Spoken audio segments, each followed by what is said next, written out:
Bonjour tout le monde. Aujourd'hui, on va passer au troisième paragraphe de la leçon de la dérivation et ses applications. Donc, après avoir vu les deux derniers paragraphes, la dérivabilité en un point et la dérivabilité sur un intervalle, on va voir dans ce paragraphe comment utilise-t-on la dérivation pour déterminer la monotonie d'une fonction. Alors, le titre du paragraphe, c'est « Application de la dérivation », c'est-à-dire en quoi on utilise la dérivation. Alors, d'abord, on va l'utiliser pour déterminer la monotonie d'une fonction, c'est-à-dire dire que f est croissante sur un intervalle ou bien f est décroissante sur un intervalle. Alors, la proposition dit soit f une fonction numérique à variable réelle. Toutes fonctions qu'on travaille avec, ce sont des fonctions numériques à variable réelle. Alors, dérivable sur un intervalle i. Et là, j'insiste. Dérivable sur un intervalle ouvert i. Première proposition, si f est croissante sur i, ou bien f est croissante sur i, si et seulement si, quel que soit x appartenant à i, f' de x est supérieur ou égal à 0. Donc, si f' est une fonction positive sur l'intervalle i, cela veut dire que la fonction f est croissante. Bien sûr, il y a équivalence. Nous, ce qu'on va utiliser souvent, c'est l'implication réciproque. C'est-à-dire, si je trouve que f' de x est inférieur ou égal à 0, quel que soit x appartenant à i, alors je peux déduire que f est décroissante sur l'intervalle i. Une petite remarque, si quel que soit x appartenant à i, f' de x supérieur ou égal à 0, c'est cette condition. Et lorsque je dis supérieur ou égal à 0, c'est-à-dire il s'annule, f' s'annule en des points de i. Alors si f' ne s'annule qu'en un nombre fini de points de i, c'est-à-dire là où f' de x égale à 0, il s'annule qu'en un nombre fini, c'est-à-dire 2 points ou 3 points ou même 10 points, c'est-à-dire un nombre fini. On peut dire que f est strictement croissante. Même ici, la condition f doit être dérivable sur l'intervalle i, sauf en un nombre fini de points. C'est-à-dire, peut-être il n'est pas dérivable en un point ou 2 points de i.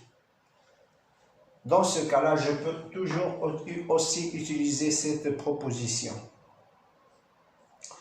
Donc, en résumé, cette proposition, il lie la monotonie de la fonction avec le signe de sa fonction dérivée. Très bien. Alors, application d'un exemple. Je vais appliquer cette propriété sur cet exemple. Alors, la fonction que j'ai prise là, c'est f de x égale à racine carrée de x au carré moins 4x. Bon, alors vous savez bien comment déterminer le domaine de définition de cette fonction. Alors, c'est une fonction irrationnelle.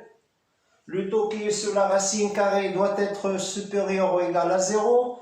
Donc, je vais obtenir domaine de définition, c'est aussi l'ensemble de solutions de cette inéquation supérieure ou égale à 0.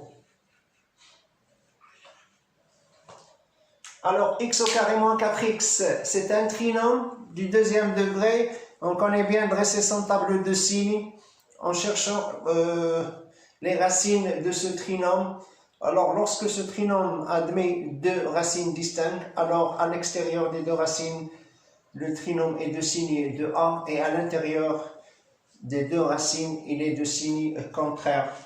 Alors c'est facile de savoir que ce trinôme il a deux racines. Il suffit de factoriser par x. Je vais obtenir x facteur de x moins 4. Donc, égal à 0, ça veut dire que x égale à 0 ou x égale à 4. Donc, les deux racines de ce trinôme sont 0 et 4. Donc, le tableau de signes il va s'annuler en 0 et en 4. À l'extérieur, il est positif parce que le coefficient de x au carré, qui est le coefficient a, il est positif. Donc, l'ensemble solution de cette équation, qui est aussi le domaine de définition, c'est l'extérieur des deux racines, moins l'infini 0, union 4, plus l'infini. Alors, remarquez bien, c'est une fonction irrationnelle, et comme j'ai dit, il faut se méfier des fonctions irrationnelles. Ils causent toujours des problèmes de dérivabilité, surtout au bord des intervalles qui constituent le domaine de définition. Alors là, cette fonction n'est pas dérivable à gauche de 0. Donc prenez 0 et écartez-le. Elle est aussi n'est pas dérivable à droite de 4. Il suffit de la montrer en utilisant la limite de f de x moins f de 0 sur x moins 0 lorsque x tend vers 0 moins. Et la limite de f de x moins f de 4 sur x moins 4 lorsque x tend vers 4. Vous allez trouver que c'est l'infini, c'est une limite infinie, donc la fonction n'est pas dérivable à droite de 0, à gauche de 0 et à droite de 4. Alors, en enlevant le point 0 et 4 là où il n'est pas dérivable, cette fonction elle est dérivable sur l'intervalle moins l'infini 0 et 4 plus l'infini. Et puisqu'il est dérivable, je vais donner sa fonction dérivée.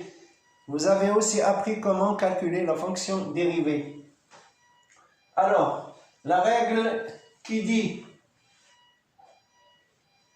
avec laquelle je vais dériver cette fonction, c'est racine carrée de u de x. La dérivée, c'est u' de x sur 2 racines carrées de u de x. Là, u, c'est une fonction dérivable sur un intervalle i. Elle est strictement positive sur l'intervalle i. La fonction u de x, elle est là, x au carré moins 4x. Il est dérivable parce que c'est une fonction polynôme. Et il est strictement positif sur l'intervalle selon le signe du trinôme. Donc la fonction f, c'est la racine carrée d'une fonction positive, strictement positive et dérivable sur d de f. Donc f est dérivable sur son domaine qui est moins l'infini 0, union 4 plus l'infini, les deux intervalles sont ouverts. La règle de calcul de la dérivée, selon cette règle, la dérivée de x au carré moins 4x c'est 2x moins 4 sur 2 racines carrées de x au carré moins 4 et en simplifiant par 2 là, j'obtiens x moins 2 sur racine carrée de x au carré moins 4. Alors, le signe, après avoir calculé f', je dois étudier le signe de f'. Là où il est positif, la fonction f sera croissante. Là où il est négatif, la fonction sera décroissante. Très bien. Alors, on connaît bien que f' de x, c'est ça. La racine carrée d'un nombre strictement positif, il est strictement positif. Donc, qui détermine le signe, c'est le binôme x moins 2. Alors, on connaît bien la règle de signe d'un binôme ax plus b avec a différent de 0. Il s'annule en moins b sur a. À gauche, il est de signe contraire de a et à droite, il est de signe de a. Donc, si x est plus grand que 2, ce signe-là, ce binôme, il est positif. Si x est plus petit que 2, ce binôme, il est négatif. Alors, c'est simple, c'est très facile de déterminer le signe d'un binôme ax plus b. Alors, donc, lorsque x est plus grand que 2, c'est-à-dire là, la fonction, le nombre f' d'x est positif, la fonction sera croissante. Si x est négatif, inférieur à 2, c'est-à-dire même inférieur à 0, il est là. Ce nombre-là, il est négatif, donc f' de x inférieur à 0, quel que soit x appartenant à cet intervalle, donc la fonction est décroissante. Alors, résumons tout ça dans ce qu'on appelle le tableau de variation de la fonction f. Alors, ce tableau, puisque vous allez le voir pour la première fois, comme chaque tableau, il contient des lignes et des colonnes. La première ligne, on pose le domaine de définition. La deuxième ligne, on pose le signe de f' de x. Et la dernière ligne, on écrit la monotonie de f, là où il est croissante, là où il est décroissant. Alors, commençons par le domaine de définition. Alors, on a dit que c'est moins l'infini 0, union 4 plus l'infini. Donc l'intervalle, tout l'intervalle 0, 4, il est à l'extérieur du domaine de définition. Alors, on barre cet intervalle. Ça veut dire qu'il n'est pas dans le domaine de définition. Alors, on a dit moins l'infini sur l'intervalle moins l'infini 0, c'est-à-dire x inférieur à 0, ce nombre-là il est négatif. Et lorsque x est plus grand que 4, ce nombre il est positif. Donc f' de x il est négatif sur l'intervalle moins l'infini 0. Et cela veut dire que f est décroissante. Et sur l'intervalle 4 plus l'infini, f' de x est positif. Ça veut dire que f est croissante. N'oubliez pas que la fonction f est définie en 0. Et f de 0 est égal à 0. Et elle est définie au point 4 aussi. 4 au carré moins 4 fois 4, c'est 0. Mais elle n'est pas dérivable. Remarquez là, un seul trait. Et là, il y a deux traits. Alors, ces deux traits disent que la fonction n'est pas dérivable à gauche de 0 et n'est pas dérivable à droite de 0. Et lorsque vous calculez, vous étudiez la dérivabilité à gauche de 0, vous allez trouver que si c'est moins l'infini, vous pouvez l'écrire ici. C'est-à-dire que ça veut dire que f n'est pas dérivable à droite de 0, à gauche de 0, et la limite qu'on a trouvée, c'est moins l'infini. Aussi ici, vous allez trouver plus l'infini.